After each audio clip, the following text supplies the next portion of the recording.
दिनैहाय जोंनि बिटिआरआव 60टा समस्ति जानाया फाइनाल स्टेजाव फैबाय। फाइनाल स्टेजाव जोंनि चिफ मिनिस्टार सारनि टेबोलाव बियो दङ।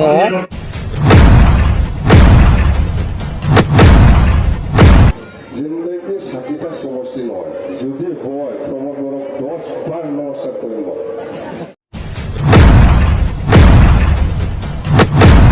जुदि बिथाङा बिटिआर हाथाव प्रमोद बर' हाथाव होनबाय थायोबा हाग्रामा महिलारिया गावनो बिटिआरनिफ्राय हाथाव जालांगोन।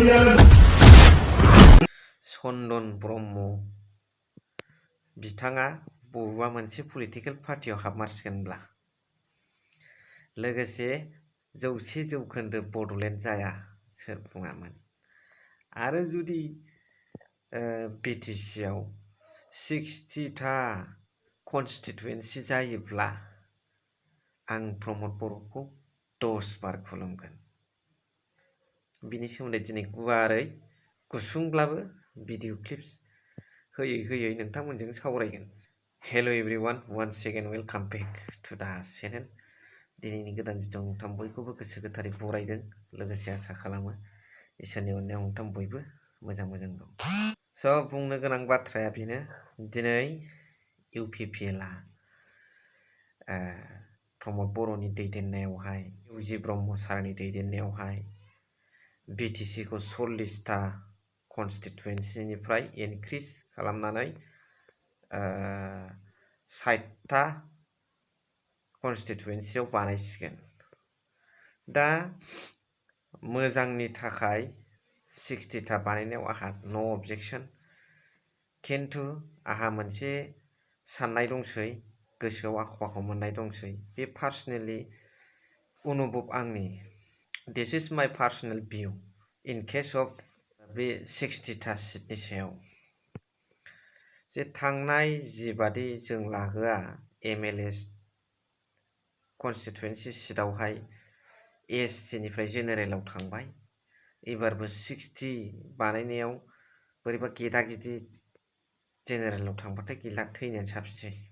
खोथाथाय खोथा बुंबाय आङो, खुनु जोंनि गेजेराव बबेबा मोनसे सुबिदाफोरानो थानाय नंला बेबादि जाबावोब्ला। दा बेल' रायजो राजाफ्रा नोंथांमोना मा सानो? दा बेखौ लानानैनो जोंनि फर्मार चिफ अफ बिटिसि श्रीजुत हाग्रामा महिलारी बिथाङा होनदों, मिडियानि गेजेरजों मोनसे मिटिङाव बुंदों बिथाङा, 60टा जुदि बिटिसिआ बियाब जायोब्ला बिथाङा प्रमोद बर'खौ 10 बार खुलुमगोन। आरो जुदि 60टा जाहैयोब्ला बे अट'मेटिकेलि बियो सेपारेट स्टेटआनो जाहैबाय। बे खोथाखौ बुंदों। दा नोंथांमोना मा सानो कमेन्ट हरबानो जाबाय। दिनै सेन्ट्रेल गभर्नमेन्टआ सेपारेट स्टेट बड'लेण्डखौ होआखै। दिनै मालाबा बबेबा संगठनफ्राबो क्राइटेरिया गैया होननानै दिनै बै नोजोरखौ लानानै हयथ' बिथाङा बुंदों जानो हागौ 60टा होनाय नङा, 60टा जायोब्लाथ' सेपारेट स्टेटआनो जाहैबाय होनदों। दा साननो हनो हानाय गोहोआबो बयहाबो दं हिसाबै नोंथांमोन रायजो राजाफोरनि सायाव बे खोथाया। आरो बेजों लोगोसे नैबे भिडिअ क्लिप्सखौ नोंथांमोना ससे नायग्रोबानो जाबाय। जेनेबा आमिও বুঝি পেলাই 60টা ডিমান্ড কৰিছে, 60টা সমষ্টি কৰি দিব লাগে বুলি। কিয়তে ইহঁতেও আমাক খোলাখুলি ক'ব নোৱাৰে, আমিও খোলাখুলি ক'ব নোৱাৰে। ইহঁতেও জানে আমি বিচাৰাটো কি মতলবত বিচাৰিছে। ইহঁতেও অবজেকশ্যন দিব নোৱাৰে, আমি যে দিব ইচ্ছা নাই কি কনচেপ্ট। বুদ্ধিজীৱীসকলেও জানে, আমিও জানে, কিন্তু কথাটো ইনডাইৰেক্ট। जोंनिबो 60टा समस्ति नय जुदि হয় प्रमोद बरक 10 बार नमस्कार करिब। बोसा 60टा समस्ति बनाय पेलाय आलोचन आना माने एतु एकदम माने भविष्यत सेपारेट स्टेट एतु आरो रक्षा करिब नोवारे आकु अटोमेटिक माने 20 বছর পিছত 30 বছর পিছত হলে एतु सेपारेट स्टेट হইব এই बिटिसि। बेजों लोगोसे राजु नार्जारी जाय सेन्ट्रेल कमिटिनि इउपिपिएलनि जेनेरेल सेक्रेटारि बिथां सारा हाग्रामाखौ बुंदों टारगेट खालामनानै, बर' हारिजों बेहा मा सुथुर दं, बड'लेण्डखौ 100% मोना होनग्राया बेनोमोन। बिथांनि दिनावनो BKWSआ जाफुंनानै फैयाखै, प्रमद बर'नि सरखार सालायनाय समाव जानानै फैबाय। आरो बिथाङा 100% बड'लेण्ड जाया होनदों, बड'लेण्डनि बिरुद्धि खालामदों। बड'लेण्ड मोननायाव बेहा मा लस जायो, बे खोथाखौ बिथाङा बुंदों। आरो मोनसे खोथाखौ बुंबावदों बिथां राजु नार्जारि साराहाय, जे हाग्रामा महिलारिआ बिथाङा गुबुन जाथिफोरखौहाय थुनजुलायदों। दिनै थुनजुलायनायनि खोथाथ' नङा, बिथाङा गोबां BPF सेल दानानैहाय BPF पार्टियाव खामानि मावनो गोबां जाति जनगोष्ठीफोरनो सुबिदा होदों। हाग्रामा महिलारी डांगरिया विभिन्न जाति जनगोष्ठीर कारणे এটা সেল বনাই পেলাই BPF পার্টির অন্তর্গত থাকি পেলাই এটা কাম করার কারণে, পার্টির কাম করার কারণে, অঞ্চলের উন্নয়নের কাম করার কারণে এটা সুবিधा দিয়া হয়েছে। दा अब्ला बिथांखौ बबे एंगेलनिफ्राय थुनजुलायनाय खोथा मोनखो, बेखौबो रायजो राजानि सायाव हगारना होनाय जाबाय। बड'लेण्डखौथ' बयनोबो नांगौ, साफ्रोमबो बर'फोरनो। बड'लेण्ड मोननायखौ बयबो हामजायो, बयबो लुबैयो, हास्थायो आरो सानो बड'लेण्ड इज आवार बार्थ राइट होननानै। आरो बेयो थैजों सोमोन्दो गोनां। नोंथांनि बुंनाया थिगैनो जादों।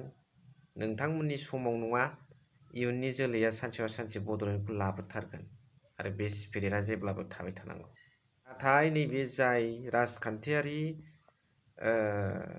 मोनसे फाखनावहाय बड'लेण्ड बादि मोनसे गोथार बिमुंखौ, जायखौ बड'फा उपेन्द्रनाथ ब्रह्मआ गावनि गोथार सानस्रिजों मुं होलांनानै बिनि थाखायनो आन्दलन खालामलांदोंमोन, बे मोनसे बुस्थुखौ राजखान्थियारि गाब फुननानै लाब गैया, जायखि पार्टियानो जाया मानो।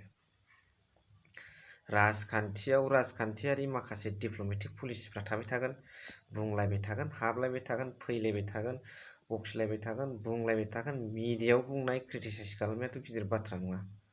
आसल बुस्थुआ कर्म, खामानि मावनायासो। जोंनि थाखाय we have to concentrate the action only, not to talk more and more. जोङो मिडियायाव बुंबाय थानायनिख्रुइ खामानि मावनायखौ गोसो होसिननांगौ, रायजोनि उन्नतिनि थाखाय, बयनिबो थाखाय, रायजो राजाफोरनि थाखाय। अब्लानो अट'मेटिकेलि लोब लोब फैखायो। चन्दन ब्रह्मआ फैयोब्ला बिथांमोना वेलकाम खालामगोन। बेथ' इसेबां गिदिर बाथ्रा नङा। राजनितिकनिफ्राय लिडार गुगानानै थांनाय, हाबफैफिननाय। सासे दैदेनगिरिनाव माखासे निजित्थ आइडिय'लजि, फिलिंसफोर थायो। बेफोरजों माखासे पाब्लिकफोरनि थाखाय जौगानायनि थाखाय साननो हानाय एक्सट्रा अर्डिनारि गुन थायो। दा बेवहाय चन्दन ब्रह्म सार बादि जाय मिनिस्टार जाखांनाय, बेखौ आजावनानै लानाया मोजां बाथ्रा। हयथ' जानो हागौ चन्दन ब्रह्मआ सिंजों जगाजग खालामदों खोमा। बेखायनो बिथाङा गावनि हास्थायनायखौ, मोनसे हास्थायनायबो थानो हागौ, फैगौ लकसभानि फारसे बा फैबाय थानाय BTC इलेक्सननि फारसे बिथाङा मा सानदों, मा मादों, बिथांखौ मिडियायावबो दासान्दि नुनाय जाया। जाय हक, हयथ' UPPLनि माखासे हप्स होनायफोरनि गेजेरजों, through the hopes given by UPPL political party, we can imagine the बिथाङा राजखान्थिनि फोथारावहाय UPPLनि जानानै बिथाङा ओंखारनो हागौ, बेयो सम्भाबना दं। जाय हक, माखासे गोबां सावरायबोबाय, बे सावरायनायनि गेजेरजों नोंथांमोना मा सानदों, मा मादों, बेखौ कमेन्ट हरबानो जाबाय। लोगोसे नैबे भिडिअ क्लिप्सखौ ससे नायब्लानो जाबाय। दा चन्दन ब्रह्म बिथाङा जोंनि UPPLआव जइन जाफैदों होननानै आं खोनादोंसो, आं अफिसियेलि जेबो मिथिया। बिथाङा जोंनि UPPLआव जइन जाफैयोबा जोङो मस्ट वेलकाम, जोङो वेलकाम खालामगोन बिथांखौ। जेब्ला बिथाङा चिफ जानानै थाबाय थादोंमोन अब्ला बिथाङा जोंना बड'लेण्डआ 100% जाया होननानै बिथाङा बुंदोंमोन। 60था समस्तिनि हेंथायै गसंलायबाय। आं मिथिया बिथाङा बर' हारिजों मा सुथुर दङ। मानगोनां हाग्रामा महिलारि सारा सानसे समनि सासे रिभलुसनारि लिडार। बिथाङा दिनै मानो बर' माहारिनि इन्टारेस्टनि एगेन्स्टै गसंगासिनो दं। बर' माहारिनि जे थांखि बिथांखिफोर दं बेनि हेंथायै बिथाङा मानो गसंगासिनो दं। जेब्ला बिथाङा चिफ जानानै थाबाय थादोंमोन अब्ला बिथाङा जोंना बड'लेण्डआ 100% जाया होननानै बिथाङा बुंदोंमोन। बिनि उनाव बिथाङा बुंदोंमोन जे जोंनि बिटिआरनि बायजोआव थानाय बर'फोरनि थाखाय आलादा अट'नमास काउन्सिल बानायनो नाङा होननानै बिथाङा बुंदोंमोन आरो बिथाङा हेंथा हिसाबै गसंखांदोंमोन। दिनैनि जे BKWSC बेखौ बिथाङा जानो होआखैमोन गाव चिफ थानानै थानाय समाव। जोंना प्रमद बर' सारा बेखौ जानायाव हेफाजाब होदों आरो दिनै BKWSC आ मोनसे मोगथां महर मोनदों। दिनैहाय जोंनि बिटिआरआव 60था समस्ति जानाया फाइनाल स्टेजाव फैबाय। फाइनाल स्टेजाव जोंनि चिफ मिनिस्टार सारनि टेबोलाव बियो दङ आरो बिथाङा बियो थाबैनो जानो थांगासिनो दङ आरो बियो जोंनि मानगोनां प्रमद बर' सारनि दैदेननायाव, इउजि ब्रह्म सारनि दैदेननायाव, गबिन्द बसुमतारी सारनि दैदेननायाव, रोनगोरा सारनि दैदेननायाव बे जिनिसा मोगथां महर जानो थांगासिनो दं। बिदिनो जुदि बिथाङा बिटिआर हाथाव प्रमद बर' हाथाव होनबाय थायोबा हाग्रामा महिलारिआ गावनो बिटिआरनिफ्राय हाथाव जालांगोन। बड'लेण्ड जायोबा हाग्रामाहा मा खथि जायो? माबा खथि जायो नामा हाग्रामा महिलारिआ बड'लेण्ड जायोबा? गुबुन हारिखौ बिथाङा थुनज्लायगासिनो दङ। बड'लेण्डआ बर' माहारिनि जोंनि साफ्रोमबोनि बिखा बिख्लोनि थैयाव हाबनाय मोनसे सोदोब। बे सोदोबखौ दिनै नङा गाबोन नङा समफोर नङा सानसे नङा सानसे बे सिमांखौ मोगथां महर होनो जोंनि जोलैया हायाबाबो इयुननि जोलैया बेखौ हाहैथारगोन होननानै आंनाव फोथायनाय दं। भिडिअखौ एसेखिनियाव फोजोबबाय। थेंक इउ भेरि माच फर वाचिं। लाभ इउ।